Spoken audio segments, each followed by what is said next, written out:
Hello, everybody. Welcome back to It's a Film Thing, the UWI.Film's program podcast. My name is Ijaz, and today we are speaking about producing and film producing. And back at it again, the man with many hats, Michael Mooleedhar. Thanks for being here again. Thanks for, coming back. Yeah, happy to be here, man. All right, so let's talk about producing, which you are, specifically qualified in. For those of you who don't know, Michael has his ME in film producing. Can you specify? Oh, I did a master's in international film business at the University of Exeter and London Film School. All right. So what can you? Oh, first of all, congratulations. Yeah. We're in a very new time for the industry right now. Not just internationally, but locally as well.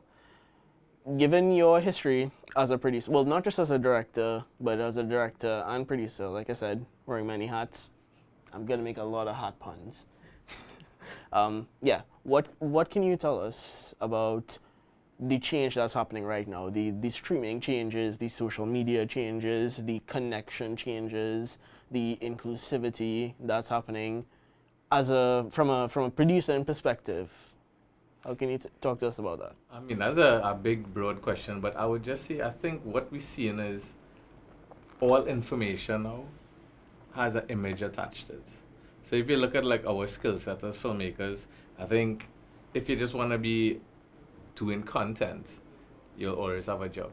In terms of from editing to having to film. Even with AI, I still feel like it would still always need like a human element to provide some of the base plates or to do different things. So it's a ever-changing industry, and you see, of course, like now if you look at it, Netflix has been around for a long time. So at a point in time, they were a disruptor. Now they're like kind of more or less a Hollywood studio. They're the standard. Yeah, the standard, and forcing all the other companies to become streamers as well. Yeah. So I think in a weird way, while it like open up the space, I think on some level it also closed the space.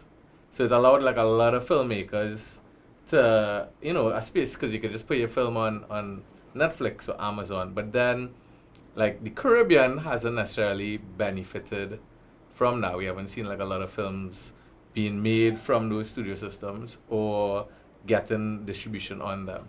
So but I think technology essentially is gonna change the film industry, and say we're trying to build a film industry in Trinidad and Tobago. I think at some point the technology will meet us in the middle, and it will just merge out even the access that we will gain, because the price points and all the equipment starting to come down. So it's like you can make a film for cheaper for sure, and eventually Higher quality as well. yeah, for the same quality, Yeah. good quality. And then I think the technology on the distribution is gonna ever change. So was 15 years from now, like it's hard to imagine, but think YouTube, think social media, with all our competition in terms of movies, it might have more access to have your films out there. So I think we're gonna see a lot more disruption happening. So it's a good time to be a filmmaker or to be a creator. I've noticed in other industries as well, when there is disruption, well, this disruption kind of sort of builds the standard for the next generation. Yeah. And but also there's those little cracks once a system is disrupted. And once again, from a producing perspective, because you know what the local and regional industry is like. You've experienced as a director and also as a producer, you've experienced the international industry. Those little cracks that we are beginning to see, where we see audiences, not just locally but sort of internationally, rejecting a lot of what used to be sure bets, right? I think we saw basically the death of like the 20 to 80 million dollar film. Would you call it a death, or maybe Yeah. just a Because now it's $100 million movie or like $5 million movies.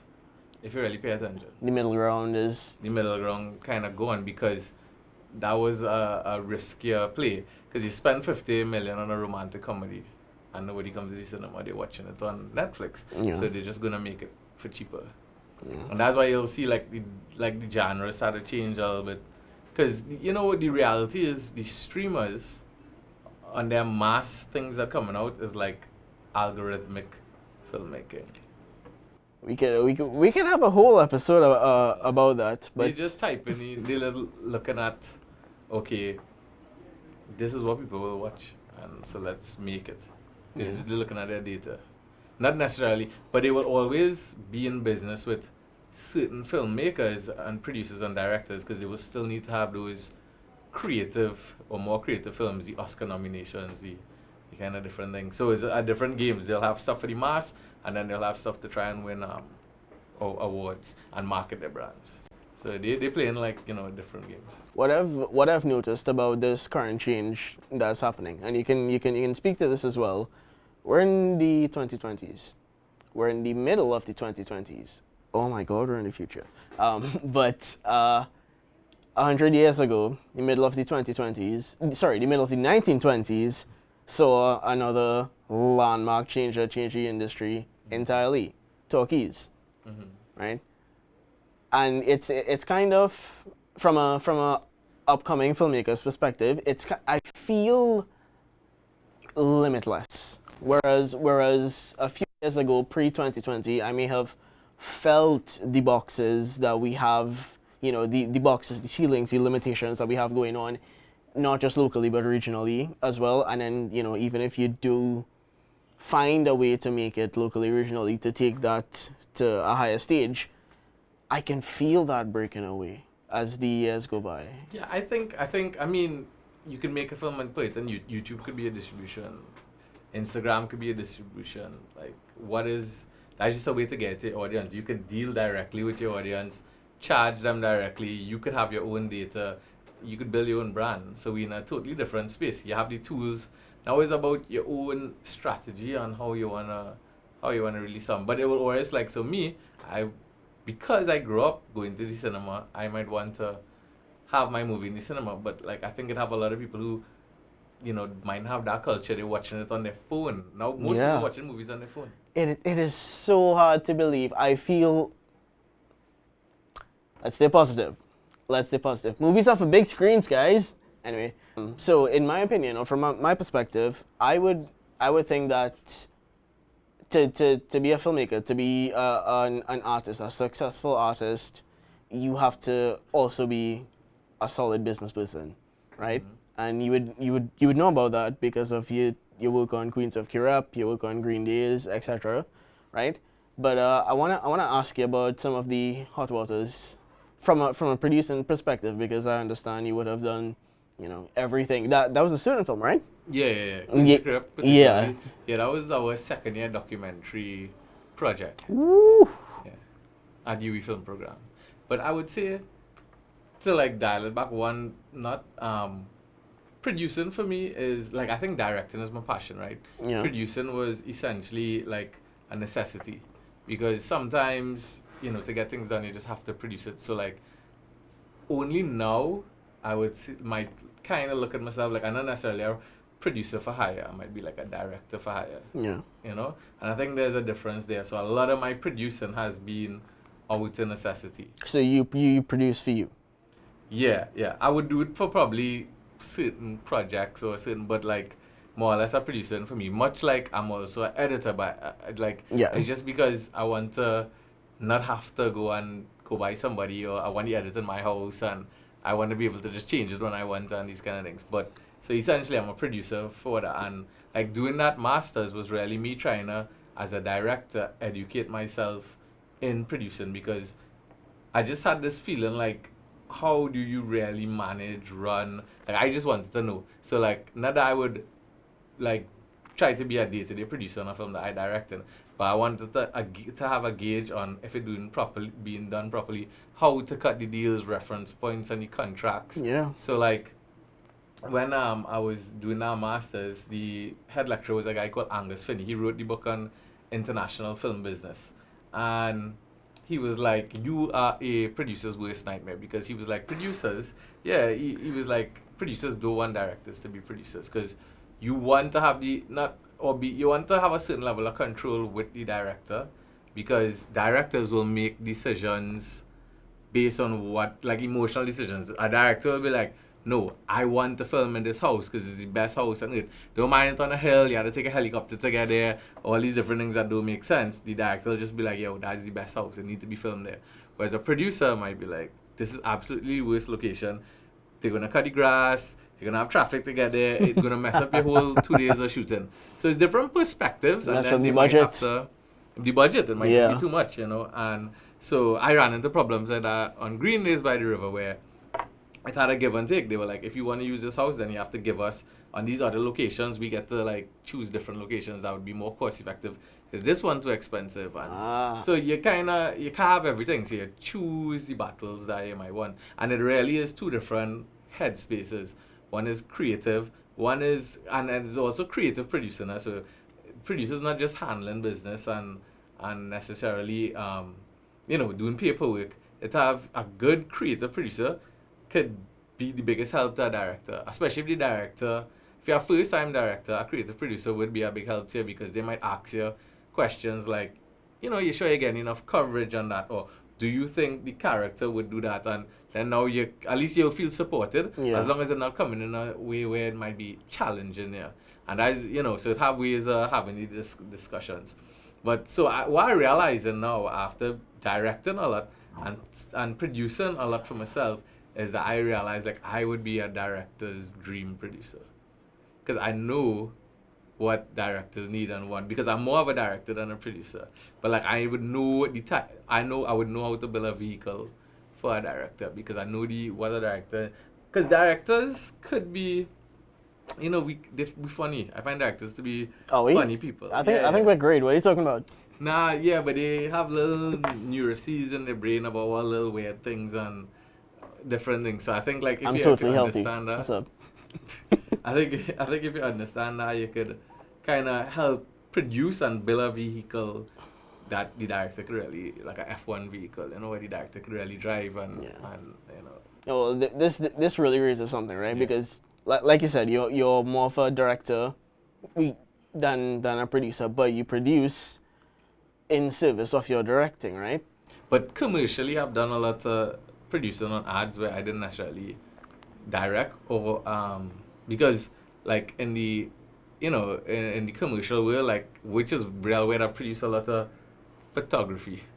So I not Really? even taking the photos, but like, cause I was so good at organizing shoots, companies would ask me, they're like, "Yeah, we have a photo shoot to do. What would you Book the location for us, book a photographer, cause and all these things, and just deliver it to them." Oh, so essentially in that role, it will acting as a producer in that role is kind of make it happen. Yeah, yeah. Well, but because I think because and that's why I use the word creative producing, because I'm able to look at what is this campaign for or this location. Well, you know what, and I'm able to pay the right photographer for it because I'm looking at it like, I'm not a photographer and I don't really want to start doing photos, but I'm looking at it like, who do I think is the best person to deliver this? And then in the industry, so you might know different people, and so it's kind of like you could produce. That's what producing is. Yeah. And your MFA. Right. Yeah. Was that before or after Green Days? Right, and that's how interesting it is. I did Green Days wherever, and then I went and do that masters, right? But I was trying to open up, right? I did the masters in 2018 to 2019, so now it's been a little while, Yeah. and I wanted to unlock certain doors and just understand, because I felt like we made Green Days by the River in a bubble. Like Meaning? we didn't, nobody greenlight the film. Nobody, we just was like, we go and make Green Days by the River. And then when I learned like the UK process is so completely different to like how we would make a film in Trinidad. Hurry up and wait.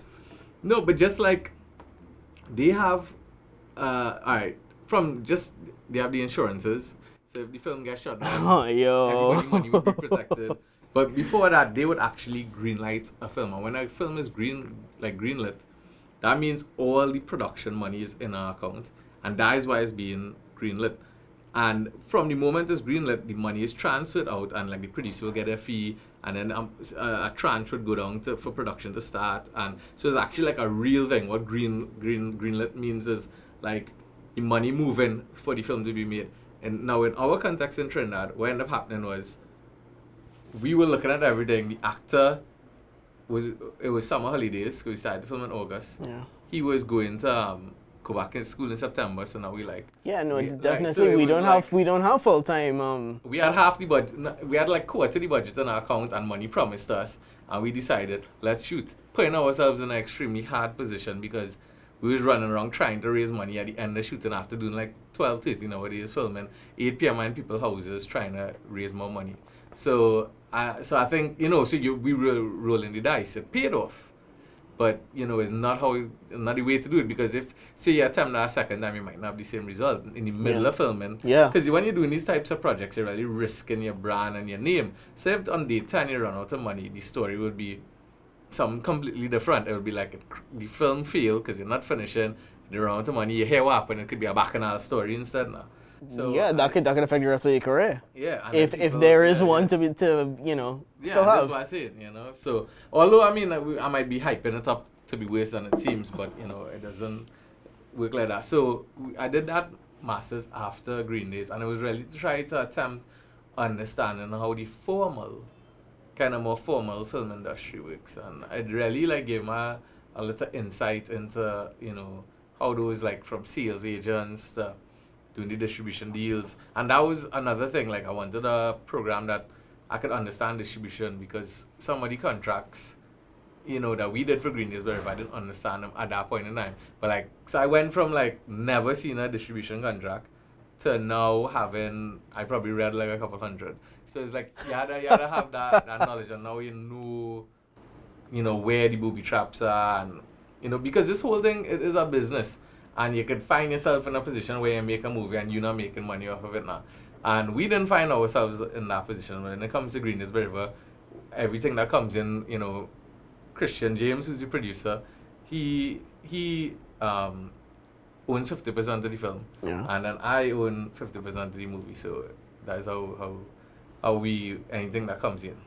And split. you'd say, it definitely sounded like out of necessity on Green Days, you would have, again, out of necessity, you have to cut your teeth and produce in there. Would you Yeah, say yeah. that experience was like maybe the last straw in, yo, let me really like dive into producing and actually try to hammer this out, understand this properly? Yeah, I think, okay, so we could look at strategically.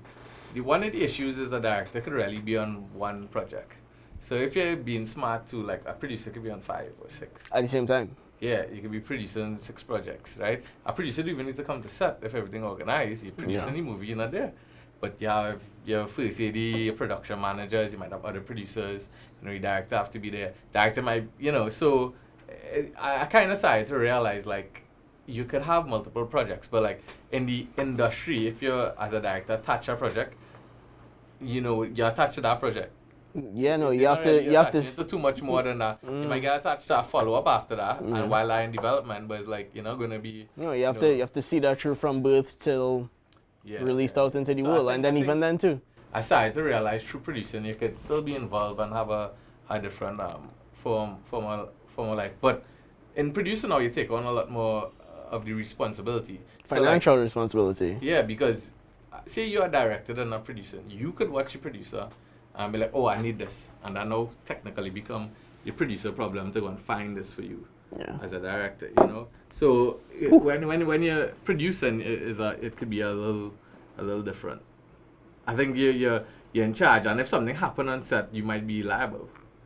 No, It that's depends on who insane. running Yeah. the set, Your responsibility. Your responsibility is now on your shoulders. Mm-hmm. You're responsible for an entire production and entire Making entire sure business. doing good business. Yeah. So I think filmmakers, though, are entrepreneurs, and all filmmakers naturally are, to some extent, producers, because they might be organizing stuff and all that. But a lot of the times, it's Especially indie like us. Yeah. necessity. Yeah. I wanted to learn about the big industry because I think I have aspirations of heading or being in partnerships with, because for me, I look at it like you could pick and choose the parts of mainstream film industry that you want to use. So you could be independent but be in mainstream distribution. You could be independent but be using post production out of a Hollywood facility. So to me, you could kind of treat it like that, but you have to have a certain amount of knowledge to do that. And well, you think not just the MFE, but your experiences after that. You think that's where you're headed, or are you more focused on directing? Or is Well, it the is it MFA, is it some weird combination of both? yeah, I think it might be a weird combination. I'm focused more on directing. I think now I have more films I want to make, but I'm open to like maybe producing until I find like, oh, I can line myself up on this as a producer. So it's really Mm, a result of trying to also position myself as a director. Spielberg in it. So for those of you who don't know, Michael actually did teach 2 years of a film producing course at UWI, and this was obviously after your MFA, right? Yeah, correct. Yeah.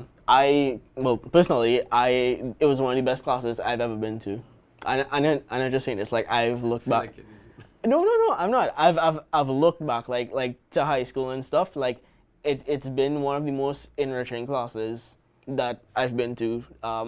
Not just because of the content, but the way you teach the content. Because there is, I would say, in our local industry, a void of producers who, for the sake of producing the business side, and it was really good to learn about that.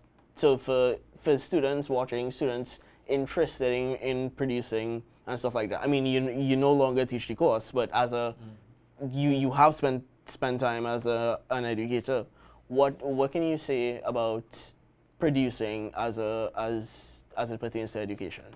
Yeah, I think one reason I was able to really connect with the classes while I was teaching, I thought producing, the film producer and marketing and distribution, right, was as being like a practitioner that very recently and still is working in the industry. And what that means is I find, in universities, because and in academia, it have a lot of theory Theory. you could get, Yeah. right? But so I think, and because I think I'm just able to draw that connection because at that point when I was teaching it, I had very recently had the experience of finishing my master's in international film business and distributing Green Days by the River and making it on all these kind of things. So I think one of the major things students mightn't understand now when it comes to producing and marketing and distribution is, you know, you like are totally in control of the success of that project, right? And the way to do it, I think, is to break it down to the small decisions. So I just used to Yeah. say, I just need to every day just keep making the right decision. So in every question and every decision that you have to make, it don't necessarily have a wrong, but definitely have a right. So I kind of try to view it like that, break it down into small bites. Like, what's the right thing for this? And constantly ask myself that on everything, like from the shots to the oh, I'm going into directing. But No, yeah, that's okay. no, That's but cool. That's cool. constantly ask that. But on a producing level too, you could ask yourself all these same questions because it's about hiring the right people, where you're spending the finances, that schedule so important, and how the agreements you're gonna make to fund the movie, and then what those agreements tie you into when the film is made, and we have to release and honor some of these agreements, right? Market, all that stuff. Yeah, so it's a lot of, and then everything in it is business.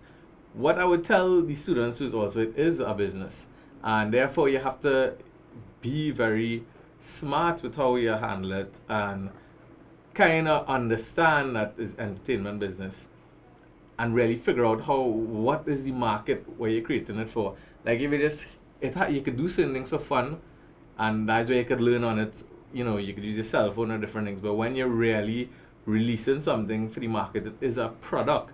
So, like some simple that we would have done was one of the first hires in marketing was a graphic artist because Yeah. what people might realize is you might have a poster and you have to think how long does a poster last in today's world. When you see that poster 2-3 times, you need a new poster.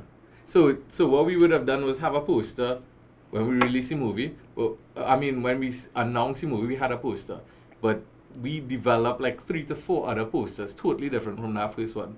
And then when it was coming in cinema, it was a different image, and we use different images to market, something simple like that. So you keep feeling like you're seeing something new about the film. Because if you think about it, there's only one trailer, it's only one film. Yeah.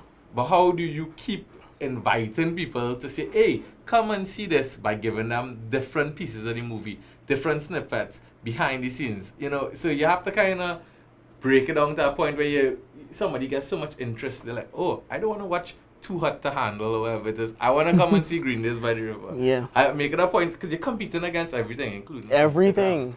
Instagram. Yeah. So I think And then the attention spans as well. We have a lot of shrinking attention spans.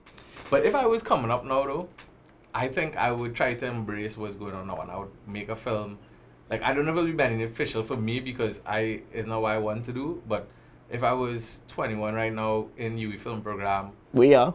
I would make a film and be releasing on Instagram, or every week be doing like 1 minute films that coming out, and it's like a series. I would be using like all the free distribution platforms. I would just try to get on, because once you're on, the like financial side will come.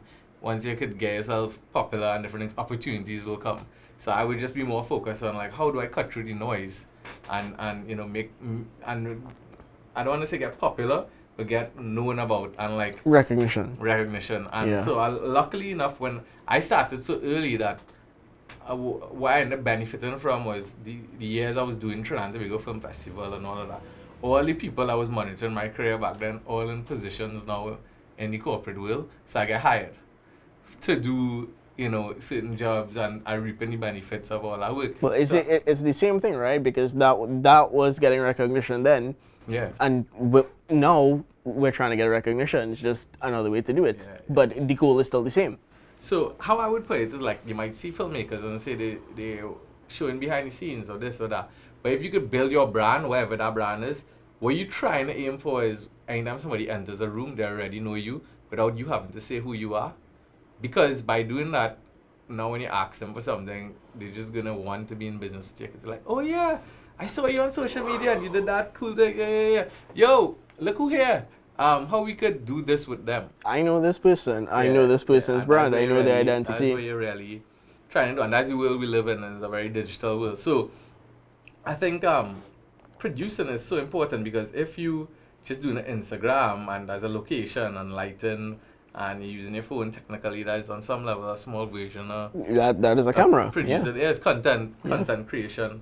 So I think the world heading in that, and I think if I was in UWI.Film program now, that's like you should be getting on those kind of, and now it's also like you have 3 years to your life not real, like to kind of just do anything you want to do, try to do different projects, be creative, be experimental, because once you fall into like the loop where I am, where you might be doing commercials or certain things, you just have less time to explore and experiment.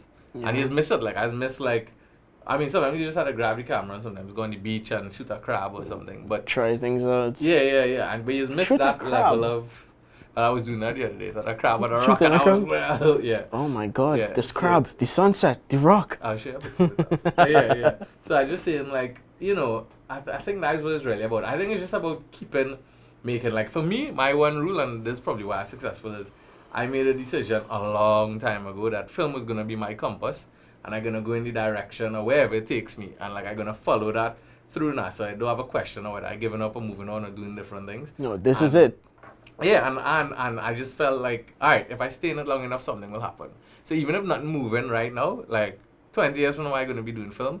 So it will have an opportunity, within that 20 years or something will happen. So I think it's about making up those decisions. And to add to that, Make the like I do choices. many other things. I have other businesses and little things that I do and all that. But I don't promote that because I don't want to blur the line of the identity that I put out there. And the identity is I'm a film director. So that's why even though I might be a producer, editor, a scriptwriter, you'll never hear me say I'm a scriptwriter. When they're in a room and they say, introduce yourself, I say Michael Mooleedhar, film director.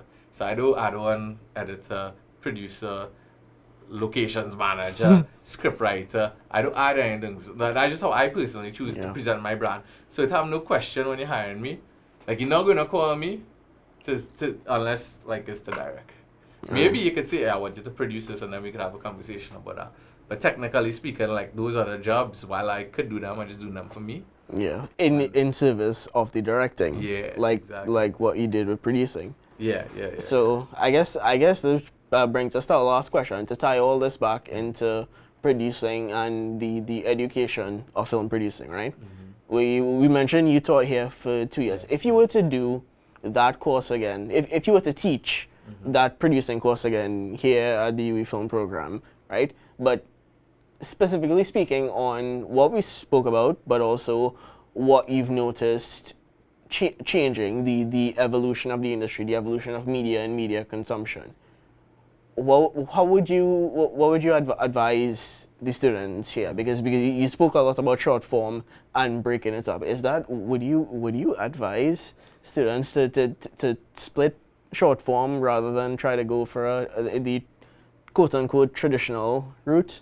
Well, what I would really advise is like all these things will be disruptors, and I think the attention spans have gotten shorter. But if you really pay attention, cinema not going anywhere. It will always have a cinema industry, but it has changed to the big tentpole movie, like the Marvels, but that too will end, and it will have another shift as the different things happen. What I would really just tell the students is like, I think use the 3 years for you and your classmates to do a feature film, because y'all no, and put it out. The reason Wink, being wink. the reason being is, you know what? The reason being is the time gone past anyway. The 3 years gone past, whether you do work or you don't do the work. Whether you're having fun or not, it's going on past. So you might as well come out after the 3 years with a bad piece of work, and you would have invested your time, and bad meaning good. So everybody like, yo, I can't believe the program produces filmmakers, because that's what I was. At the end of the day, when I did Green Days by River, I flying the flag for UWI.Film program and local film. At that point in time, I hadn't done my master's away, so it's like I was a totally homegrown filmmaker now. So you're really seeing what the talent of the soil could do. So I think, because for me, and I could connect it, one of the major reasons I did, not one of the major things I got out of the UWI.Film program when I did it was Christian James, the producer of Green Days, met him in the class. Really? He was in my year. Oh. So that comes out you did speak a lot about how he Rodriguez, the lead actor, my year of UWI. Yeah. So he's Palami in the film. Yeah. Right? Graham Sweet, who was the PR manager of B-Mobile. B-Mobile was the title sponsor of the film. So you build the network here. You build the web here. The network comes from UWI.Film program. So I'm able to use all those relationships and things coming out of, because it's like momentum. I spent 10 years building that momentum to get to that feature film, Yeah. And that's exactly what I doing when I did that. So I still close to all my people who I did the masters with. We all have a WhatsApp group. They all in the film industry. Some in LA, some in London, some all over the world. Some in the Indian film industry. They were, cause it's a bit of a necessity. So you're building those networks and you learn. And then I have mentors that I met from that program that's still in the UK film industry that I connect with, and we discuss. And I always trying to pitch a project, or we discussing. So but it's a bigger scale. So it's how you use the time. And that's why I would say, like, for me, when I did a lot of the films at that period, we did a lot of marketing around them. And we were able to build brands. And from every time I would market a film, I would get some commercial work. So that is why I started to realize the connection. So, the worlds could coexist. You had to kind of use them. You could do a short film, and then you could show a company it, and then they might say, all right, I want to do these ads with dogs, because in Green Days by the River, you directed 3 dogs, and now I have we've done about 7 ads with dogs for a corporate client. So for me, a lot of my stuff super interconnect. And if you pay attention, I work with a lot of the same people, but also same companies. So I have a lot of repeat business. So I have all my lanes feeding each other. Yeah. Like, I didn't know that was going to happen by having dogs in Green Days by the River, but I got experience directing animal talent, which is not really directing you're trying to get, but it is on some level because you figure Here's some out bacon. camera placement, you figure out how to like it have a little bit of a skill to it. Like I don't think you can just come on zero and really like just do that. It takes a little bit of understanding how to do it. So I mean, just saying. So I would just say for me, feature film is still the holy grail. Whether but time's changing. Might be a little more old school. Short's important too, and like it could be as simple as doing a YouTube series. Like that might be something that's good because you see the problem with the feature film is you still will have to figure out how to distribute it, and if you have a whole bunch of classmates, that might become an issue. Yeah. But YouTube's there.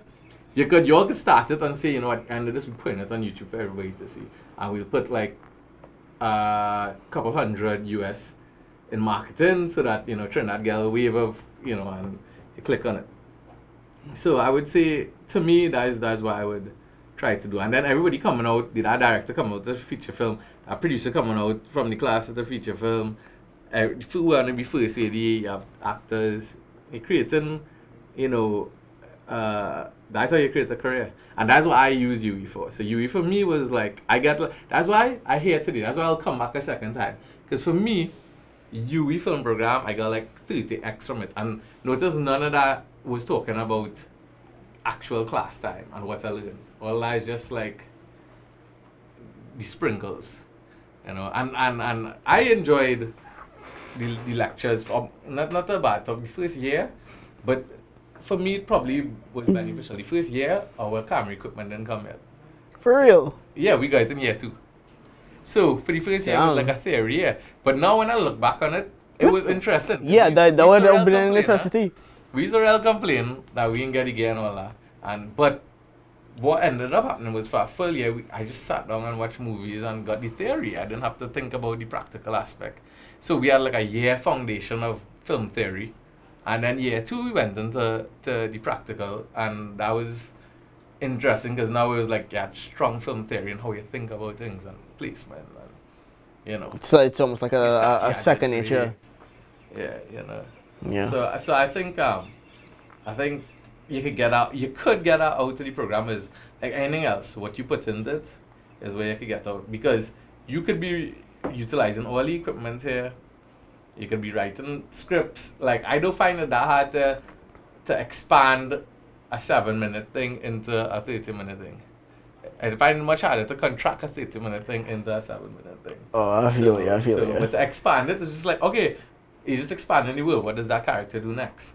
What does this look like? Okay, well, who's their parents? Who's their cousins? Who is expanding the character, just expanding the storyline once you have your theme, and and now we could just think smart, and it have houses, black magic, one light, like it's so like. In fact, more films should be really being made because all the gear The technology is there. It's smaller than ever. It's cheaper than ever. It's like when I watch over this film, and there's a particular type of bicycle thieves, right? Just saying, like, so relevant to Trinidad. If y'all could remake Bicycle Thieves, the Trinidad version, about a man leave his bike somewhere and he gets stolen, he had to get it back. It's like, that would really be a story in Trinidad because that kind of relevant, and that is that type of filmmaking where you do need require big budgets. I really think the problem, and this is what we had to unlock, is the Hollywood diet. Like for the last 20 years, we've only really had Hollywood cinemas, Hollywood movies in our country, and now when we think about movies, even I suffer with this.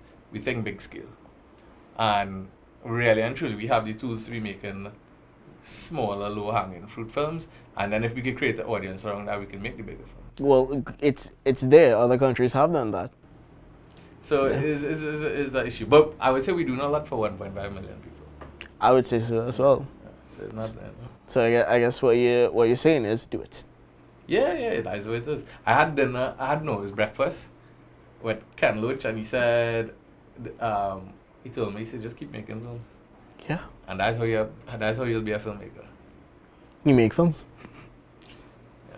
Ladies and gentlemen, boys and girls, once again I'd like to thank Michael for coming back in. problem. Yeah, man. Talking to Michael and the producer hat. Yeah. We thank the producer hat separately. It's a nice hat. Yeah. So thanks for tuning in, and we'll see you next episode.